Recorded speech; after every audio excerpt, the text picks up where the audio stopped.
quando você faz uma investigação jornalística, entrar em contato com o investigado e fazer as perguntas necessárias não é uma coisa trivial. Não é. Ao mesmo tempo, é indispensável. É verdade. Só que nem todo mundo colabora com o repórter nessas horas. Quase ninguém. Essa era a minha situação, faltando uma semana para a estreia desse podcast. Ih, rapaz. Eu vinha tentando entrevistar o Jorge Vacite Neto, advogado do pastor Silas Malafaia, há um mês. E não tinha qualquer sinal de que viria uma resposta. Eu fiquei um tempão ligando pro escritório dele, mas só fui atendido no dia 2 de abril. Falei com a secretária do Dr. Vacite. Tarde, Oi, boa tarde. Quem fala? é Rose? Por coincidência, o nome dela é Rose. Assim como a funcionária do Malafaia que recebeu a Juliana, minha colega aqui no ICL, na sede das empresas dele em novembro de 2024. Oi, Rose. Meu nome é Igor Mello. Eu sou repórter aqui do canal ICL Notícias. Tudo bom? Oi, Igor. De qual canal que você fala, Igor? Qual é, Leque? Depois de finalmente conseguir explicar onde eu trabalhava, eu fui direto ao assunto. É o seguinte, a gente está fazendo uma reportagem, um perfil do pastor Silas Malafaia, Aham. e a gente vai abordar alguns processos judiciais, algumas coisas que aconteceram ao longo da trajetória dele. Aham. Eu queria saber se eu consigo marcar uma entrevista com o Dr. Vacite, porque ele atua em todos esses processos, né? Logo depois disso, a ligação ficou muda e entrou uma musiquinha de espera. Aí eu pensei, a Rose vai desligar na minha cara. Alô? Foi quase 1 minuto de suspense, mas ela voltou a falar comigo. E não tinha boas notícias. Igor, não tô conseguindo falar com o Dr. Jorge. Me faz o seguinte, deixa o seu contato, por favor. Claro. Se eu tenho como anotar? Passaram dias, semanas, e nada da Rose ou do próprio Dr. Vacite retornarem o meu contato. Eu já tinha quase me conformado que não ia mesmo rolar, mas estava incomodado. Afinal de contas, eu não queria apresentar esse podcast sem que o Malafaia respondesse sobre os principais pontos que a gente apresentou aqui. Sobre o dinheiro que ele recebe da igreja, o jatinho, os carros importados que ele usa, mas que estão em nome da Associação Vitória em Cristo, esse tipo de coisa. A Juliana já tinha até feito algumas dessas perguntas pro Malafaia. Mas assim, de algum jeito aqui ali na imprensa a gente sabe que o senhor tem um jatinho. Eu não tenho jato, quem tem jato é a associação, não tenho jato nenhum. Não tem jato em meu nome. Não tenho nada em meu nome.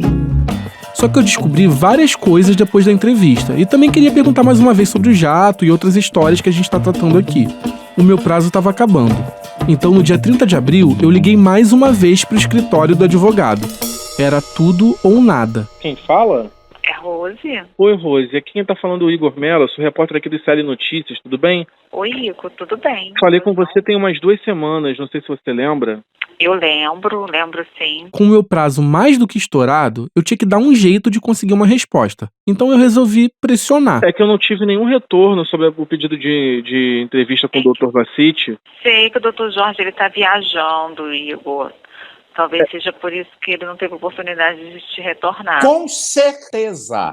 E eu gastei saliva tentando explicar que ia publicar a reportagem na semana seguinte e insisti para que ela me passasse qualquer contato do advogado, até mesmo um e-mail. Atitudes drásticas. Pelo menos eu podia encaminhar as perguntas e ver se tinha alguma resposta. Mas nem isso estava rolando. Desculpa, mas eu não tenho autorização em passar nenhum tipo de contato do Dr. Jorge. Me causou uma profunda decepção. Eu desliguei o telefone certo de que não ia ter resposta nenhuma. Tava no meio do feriadão, o advogado tava viajando. Qual era a chance de vir algum retorno? É meio difícil, mas eu consegui. Mas quando eu menos esperava, o meu telefone tocou novamente ainda naquele dia. Eu reconheci o número. Era a Rose. Então, eu consegui falar com ele, tá? E ele autorizou eu passar o seu contato. Aliás, o contato dele pra você. Alegria. Então eu procurei o Dr. Vacite no dia 5 de maio, logo a segunda-feira depois do feriadão do Dia do Trabalhador. Ele finalmente me respondeu e pediu que eu enviasse as perguntas por escrito. Inicialmente ele se comprometeu a responder, mas depois ele fez uma ressalva em uma mensagem no WhatsApp. Só antes mesmo que você me envie suas perguntas, gostaria de vincular a autorização da publicação das minhas respostas a que você também faça perguntas diretamente ao pastor Silas Malafaia, ok? Tudo bem. Bom, pra mim não tinha problema nenhum em entrevistar o Malafaia, então eu concordei e mandei uma mensagem pro WhatsApp do pastor. Me apresentei, expliquei que estava fechando esse material e ele logo topou responder as minhas perguntas, mas pediu um prazo maior. Pode mandar por aqui, eu respondo amanhã. Porque hoje, amigo, todo primeira segunda-feira do mês eu tenho reunião o dia inteiro com pastores, sabe, da minha igreja no Brasil, e de noite eu tenho uma reunião geral com eles. Então, eu posso responder amanhã. Pode mandar as perguntas aqui pelo Zap. Manda aqui, sem problema nenhum. Eu fiz um questionário e mandei para ele.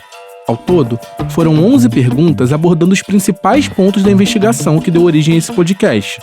Perguntei sobre a renda dele, a contradição em torno do patrimônio, o dinheiro recebido da igreja, o processo da VEC, a Operação Timóteo, tudo isso que você ouviu aqui. Eu pedi para ele me responder até a quarta-feira. Mas depois que o Malafaia viu as perguntas, o tom dele mudou.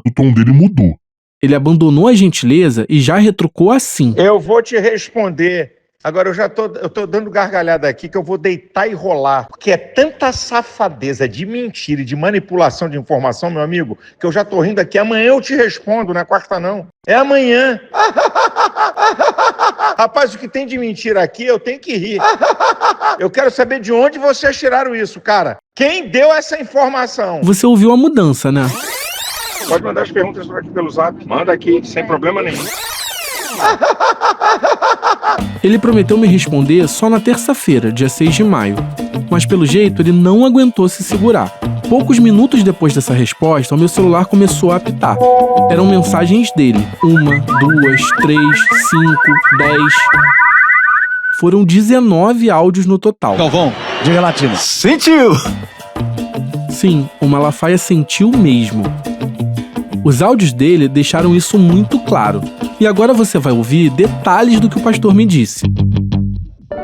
Eu sou o Igor Melo, repórter investigativo do ICL Notícias, e nesse episódio bônus eu vou te mostrar a reação do pastor Silas Malafaia à investigação que eu fiz e a repercussão dessa série. Mas também vou aproveitar para contar mais uma história esquisita. Tem tiroteio, nome subindo de investigação, carrão importado e mais um bem registrado em nome da igreja. Esse é o podcast investigativo No Alvo, um original do ICL. E essa é a nossa primeira temporada, Império Malafaia.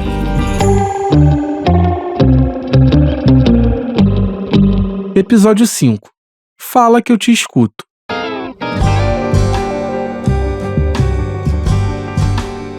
Poucos minutos depois que eu enviei a lista de perguntas, o Malafaia foi me respondendo ponto a ponto. A impressão que eu fiquei foi que a cada pergunta que ele lia, vinha um acesso de raiva e ele apertava o botão de gravar áudio no WhatsApp. Ao todo, os áudios que ele mandou pra mim somam mais de meia hora. Misericórdia! Eu vou te poupar de ouvir isso tudo e vou mostrar apenas os trechos principais. Graças a Deus. O filé mignon dessa história toda. Mas se por acaso você quiser ouvir tudo na íntegra, Não. é só entrar no nosso site, iclnoticias.com.br. Bacana. E vamos continuar. Bom, o Malafaia obviamente não respondia as perguntas que eu fiz de modo objetivo, e já começou apelando, dizendo que a minha investigação era coisa da esquerda. Eu gosto, como a esquerda, eu não sabia que eu tinha tanta relevância para a esquerda fazer isso aí. Eu tenho que rir, meu amigo. Com todo o respeito, eu tenho que dar gargalhada. Mas deixa amanhã eu te dou as respostas.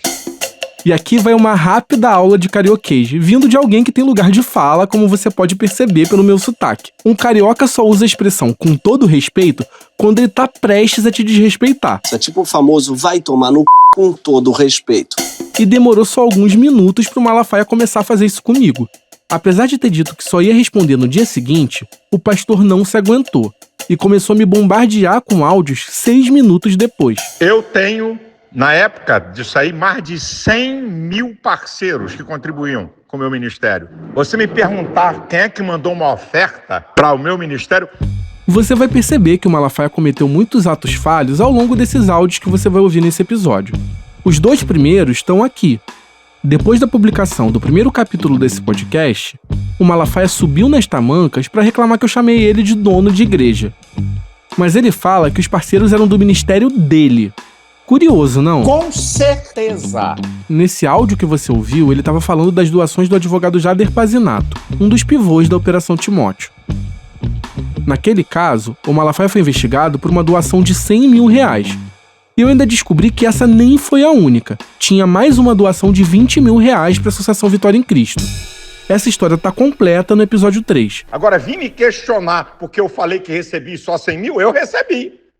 Eu não falei que a igreja ou que a associação, eu sei lá, tem milhares de pessoas que contribuíram, eu vou saber quem é que contribuiu com a associação. Afinal de contas, como o Malafaia vai saber quem doa dinheiro para a associação que ele próprio controla, não é mesmo? Nesse áudio, o Malafaia estava falando sobre as doações recebidas pela VEC e acabou revelando outra coisa muito importante. Desde que foi alvo da autuação da Receita Federal, o pastor sempre sustentou que a entidade era mantida com pequenos valores doados por boleto, lembra? Ele até repetiu isso na entrevista para Juliana, como você ouviu no episódio 2. E ainda mais a minha entidade. Sabe como é que a gente recebia oferta? Boleto bancário. Na época, a força era boleto. Só que em cima do que eu perguntei, ele mudou a história e acabou admitindo pela primeira vez que recolhia doações em dinheiro vivo. Só para deixar bem claro, a grande parte de contribuições para a VEC tem CPF ou CNPJ feitas através de boleto. Poucos depósitos em dinheiro que foram feitos, porque eu viajo para lá e para cá, aí me dão oferta para a associação que eu entreguei para depositar ou na igreja, que não dá nem para comparar com a arrecadação que vem através de boletos ou de contas bancárias. Imagina essa cena. O Malafaia viajando por aí no jatinho com pacotes de dinheiro vivo. Mas ainda na história das doações suspeitas para a VEC, o Malafaia veio responder sobre aquela ajuda que ele mesmo disse que pediu para o advogado Willer Tomás, para escapar da Operação Timóteo, lembra? Ele não ajudou em nada, Wilder. Eu conheci ele porque sabia que ele era um advogado influente, acabou não ajudando em nada. E outra, para acabar com qualquer falácia, o processo saiu da vara de Brasília e subiu para o STJ.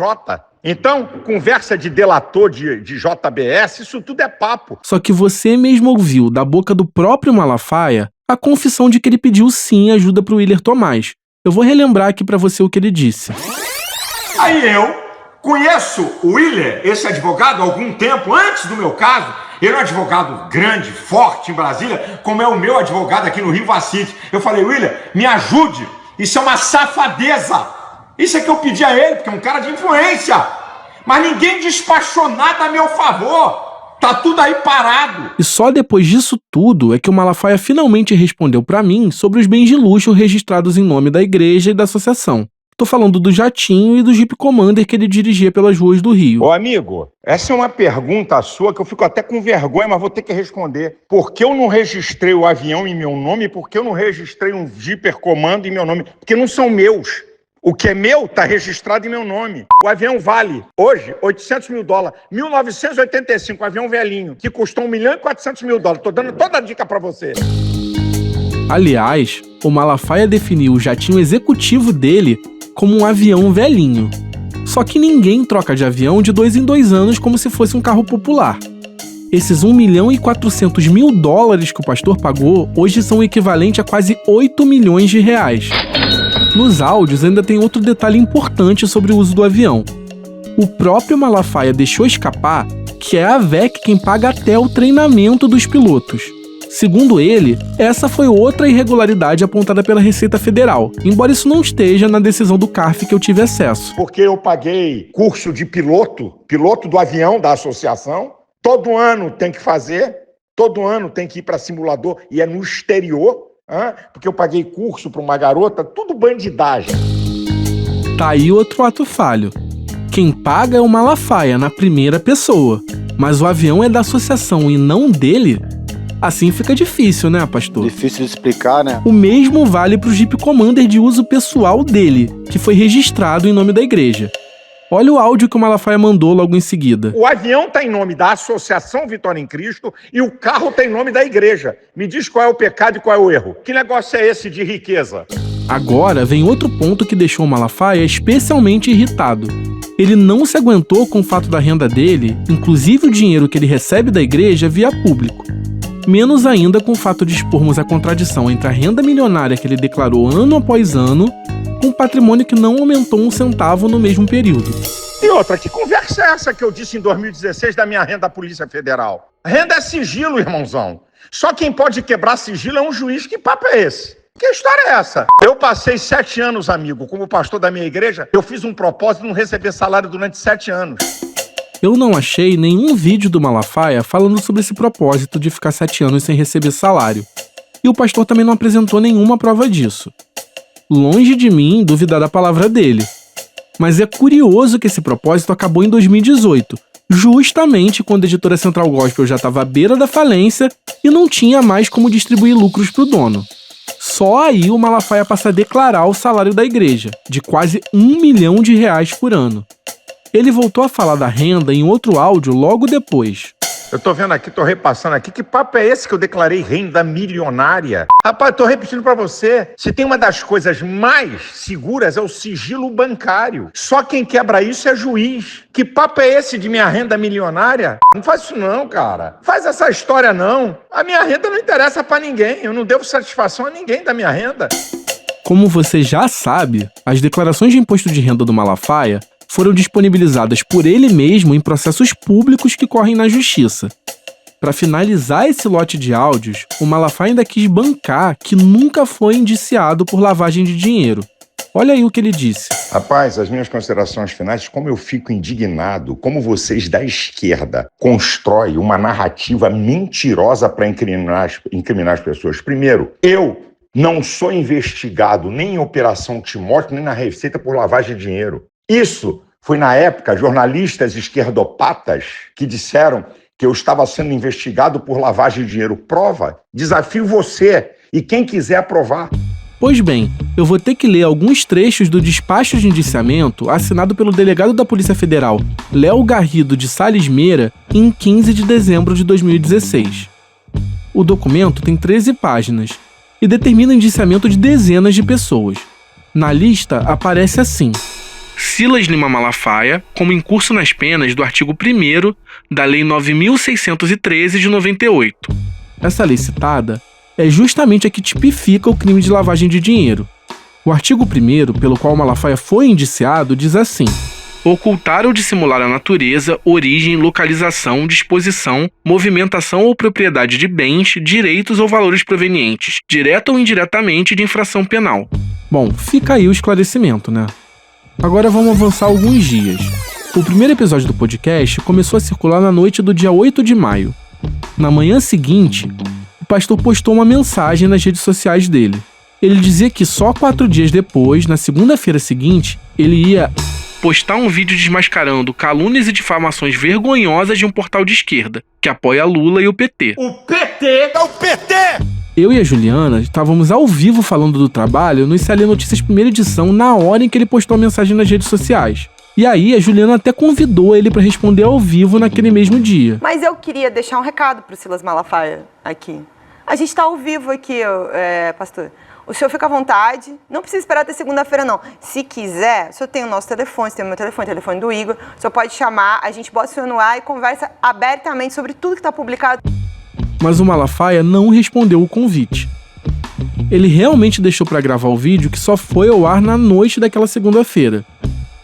O Malafaia costuma postar no canal dele vídeos de até 5 minutos. Mas nesse caso, subiu um de 27 minutos. E olha só o resumo dos argumentos do pastor.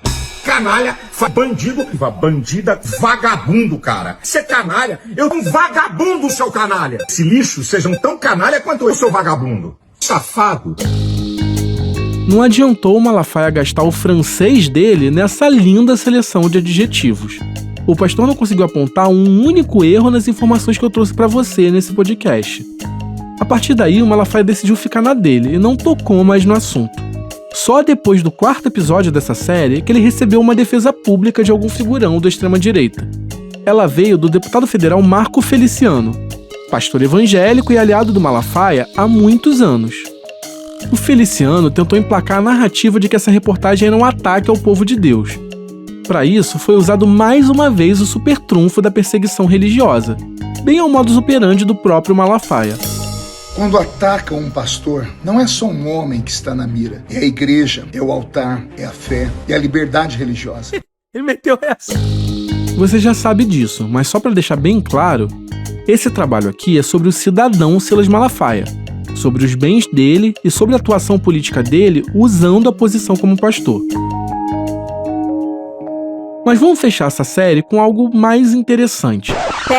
Peraí, que antes da gente continuar essa história, eu vou precisar fazer uma pequena pausa e atrapalhar o nosso editor, o Cristiano Botafogo. Na verdade, isso é um convite importante pra você. Se você chegou com a gente até o 5º episódio do podcast, eu imagino que você tenha gostado e queira ouvir novas histórias como essa. O No Alvo é um podcast do ICL Notícias, um veículo 100% independente e que precisa das assinaturas da nossa plataforma de educação e conteúdos. Então eu quero convidar você para se tornar um membro da nossa comunidade e ajudar a financiar as próximas temporadas do No Alvo. Se você fizer a sua assinatura no ICL agora, você vai receber também alguns presentes muito legais e exclusivos. Então já acessa agora icl.com.br/Império Malafaia e garante a sua assinatura. Bom, recado dado, bora voltar para nossa história? Vamos lá. Mas vamos fechar essa série com algo mais interessante. Uma outra história esquisita sobre o Malafaia. Eu tava no meio da apuração para essa série quando uma notificação do portal G1 pipocou na tela do meu celular no dia 27 de novembro de 2024. Ainda era bem cedo, por volta das 8 da manhã, e eu quase engasguei com meu café. A notificação falava mais ou menos assim: E o pastor Silas Malafaia, líder da Assembleia de Deus Vitória em Cristo, sofreu uma tentativa de assalto ontem à tarde em Olaria, na zona norte do Rio. Talvez você não tenha dado muita atenção a isso, porque o noticiário estava completamente tomado pelo indiciamento do ex-presidente Jair Bolsonaro no inquérito da tentativa de golpe de Estado. Mas o pastor Silas Malafaia foi mais uma vítima da violência urbana do Rio de Janeiro. Só tem um vídeo do ocorrido. Ele não tem som e foi gravado por uma câmera de segurança de um bar próximo ao local do crime.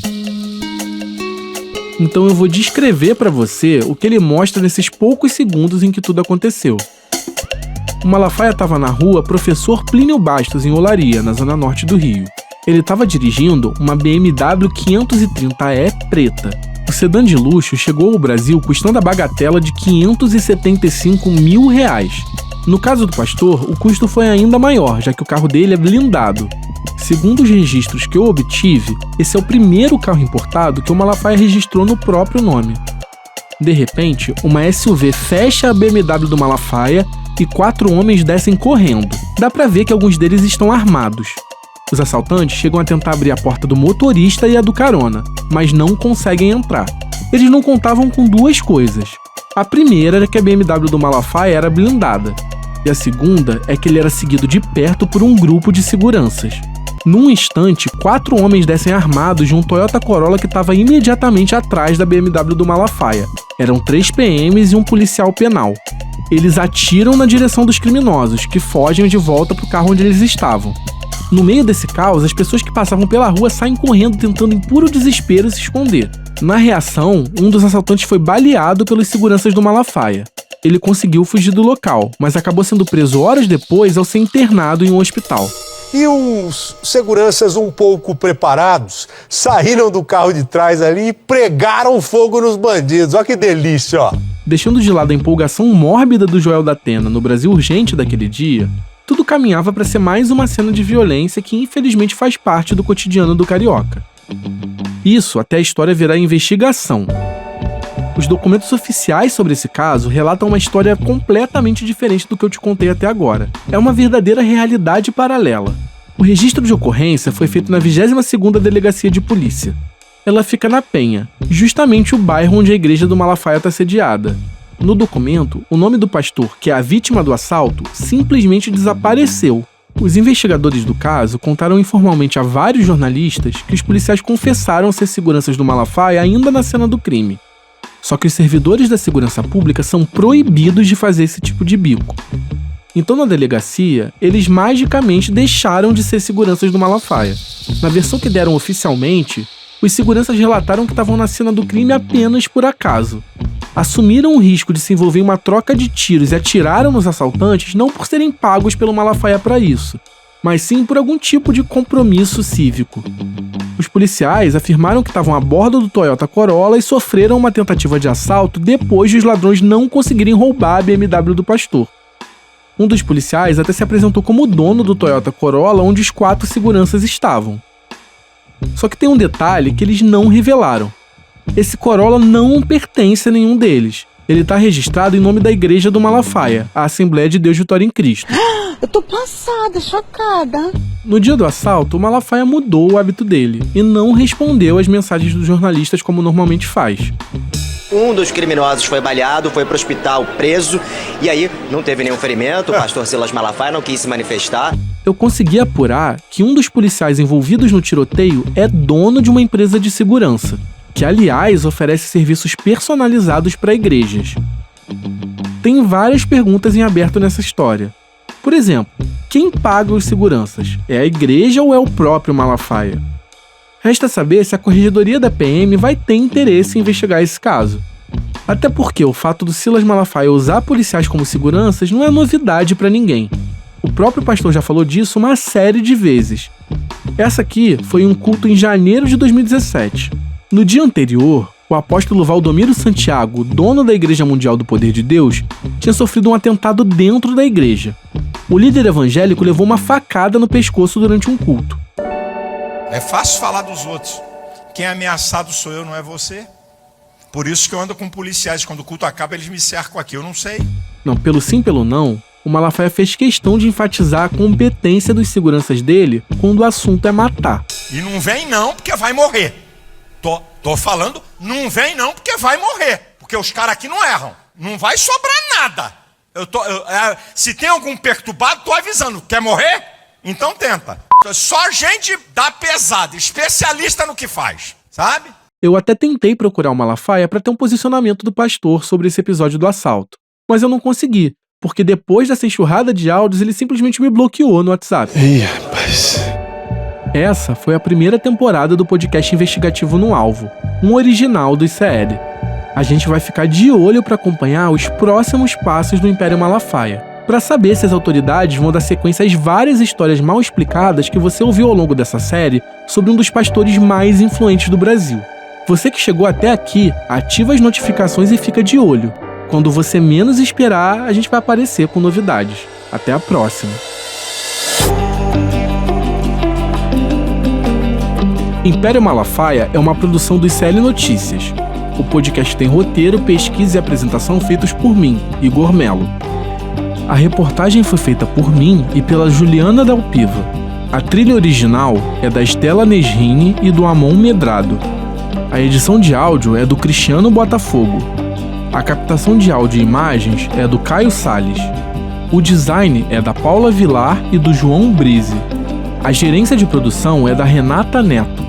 A direção de gravação é da Camila Mercatelli e da Juliana Dalpiva. Esse podcast foi gravado no Estúdio Rastro, com a supervisão de gravação do Dani Di. A coordenação do podcast é da Juliana Dalpiva. Agradecimentos a Maurício Arruda e Giacomo Degani.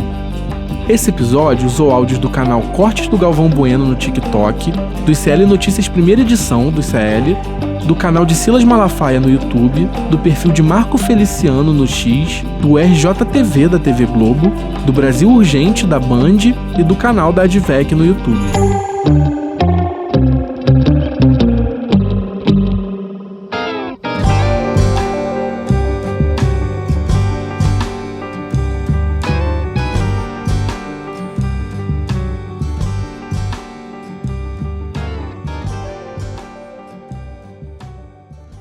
Que afronta